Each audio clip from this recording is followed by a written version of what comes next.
یہ بہت پرانی بات ہے۔ ایک گاؤں میں راہیل نام کا بہادر لڑکا رہتا تھا جسے مہم جوئی کا بے حد شوق تھا۔ ایک دن اسے اپنے دادا کے پرانے صندوق میں ایک خزانے کا نقشہ ملا۔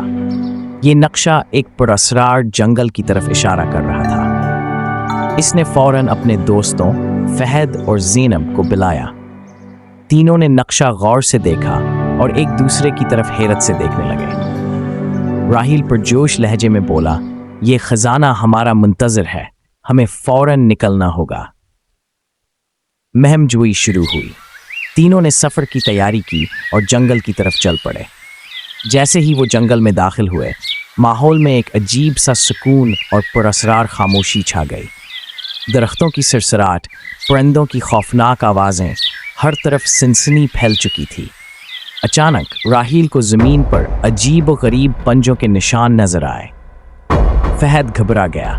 یہ کس چیز کے نشان ہیں؟ زینب نے آہستہ سے کہا، مجھے لگ رہا ہے کہ کوئی ہمیں دیکھ رہا ہے۔ رکاوٹیں اور خوف۔ راستے میں ایک تیز بہتا دریا آ گیا۔ پانی کا بہاؤ بہت تیز تھا اور کوئی پل موجود نہیں تھا، مگر ایک گرا ہوا درخت ان کا واحد راستہ تھا۔ فہد نے پریشانی سے کہا، یہ خطرناک لگ رہا ہے، اگر ہم گر گئے تو؟ راہیل نے حوصلہ دیا، ہم سب کو ہمت کرنی ہوگی۔ ایک دوسرے کا ہاتھ پکڑو اور دھیان سے چلو۔ دھڑکتے دلوں کے ساتھ وہ درخت پر چل کر دریا پار کر گئے۔ سامنے ایک قدیم کھنڈر تھا جس کی دیواروں پر پراسرار نشانات بنے تھے۔ دیواروں پر پتھروں پر کچھ عجیب علامتیں کھدی ہوئی تھیں۔ زینب نے سرگوشی کی، یہ نشان کسی قدیم زبان میں لگ رہے ہیں، شاید یہ کوئی راز چھپا رہے ہیں۔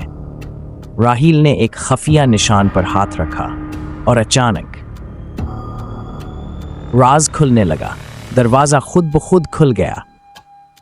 زینب حیرانی سے بولی، یہ کیا ہو رہا ہے؟ خفیہ سرنگ اور خزانہ۔ اندر جاتے ہی دروازہ خود بخود بند ہو گیا۔ چاروں طرف اندھیرا چھا گیا، مگر اچانک دیواروں پر جادوئی روشنی چمکنے لگی۔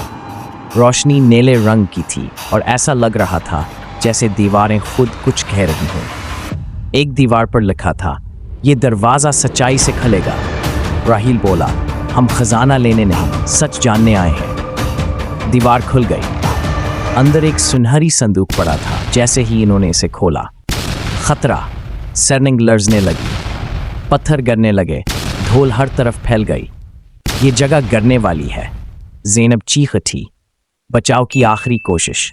پیارے دوستو، اگر آپ اسی سنسنی خیز کہانیاں سننا چاہتے ہیں تو فوراً چینل کو سبسکرائب کریں اور گھنٹی کے بٹن کو دبائیں تاکہ کوئی بھی کہانی آپ سے چھوٹ نہ جائے۔